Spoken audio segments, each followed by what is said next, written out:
step, kailangan natin ng Cat6 cable and yung cable stripper or cutter.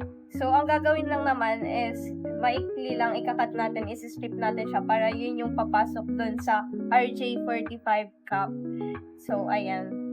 Simple lang naman siya.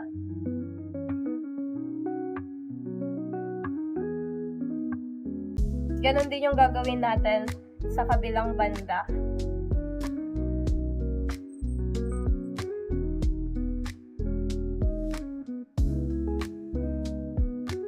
Ayan. So, ganyan yung kalalabasan niya. Ito yung gagamitin para ipapasok dun sa cap.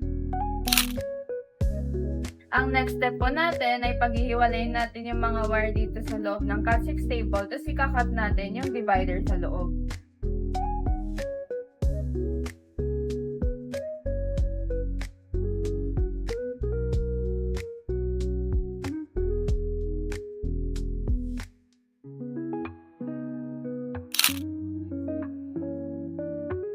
So, ang next step is paghihiwalayin natin yung mga colored cables sa nakapulupot sa kanila, which is yung same color nila pero dinagdagan lang ng white. So, una si orange and si white orange. So, gamitin lang natin yung index finger saka thumb natin para mas straight out sila.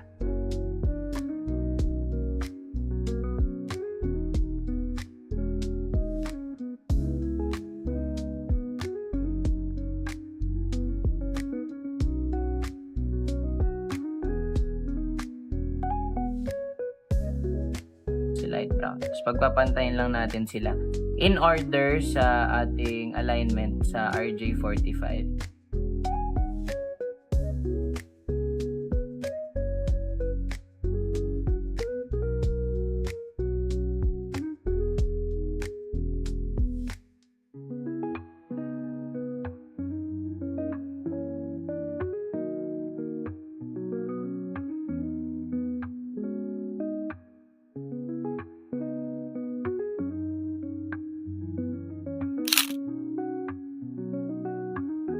So ngayon gugupitin na natin siya, tapos kailangan pantay kasi siya eh.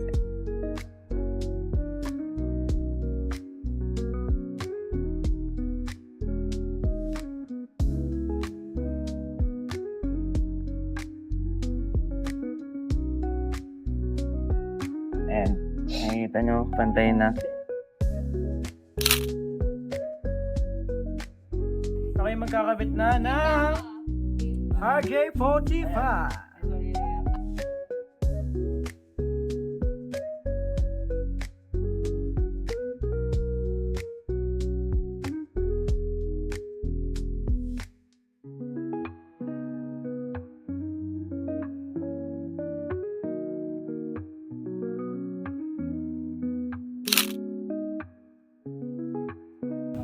Guys, kakabit ko na yung kabila. Sabi niya 6, 7. Sabi niya, sir, bata na na eh.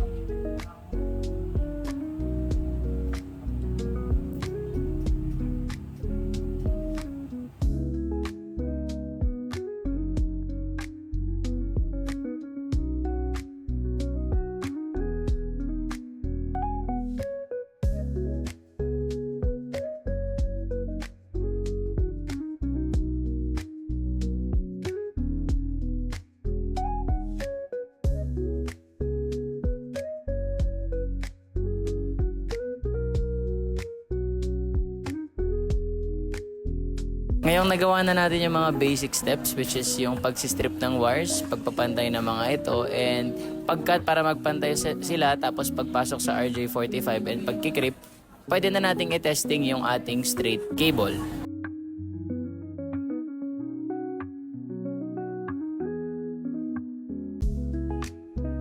So sa step na ito, parehas lang yung procedure kay straight and cross cable. Ang pinagkaiba lang nila is yung pagpasok na ng different wire color sa RJ45. So si straight lang siya based doon sa chart, and then si cross is cross based din doon sa chart.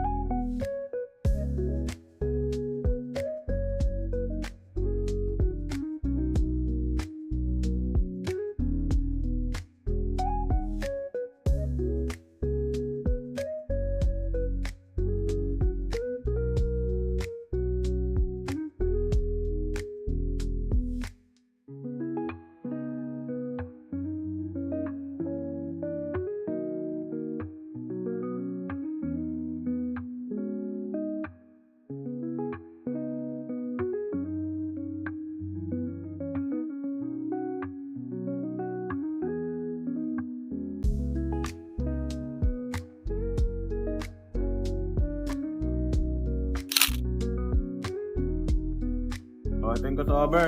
Ito yung color pattern ng crossover ha. B yan.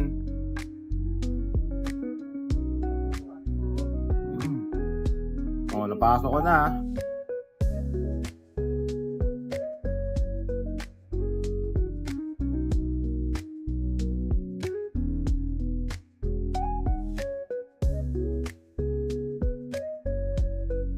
After naman ng pag-test natin sa straight cable, ngayong nagawa na din natin yung ibang necessary steps para sa cross cable, pwede na natin din siyang i-testing. Yay!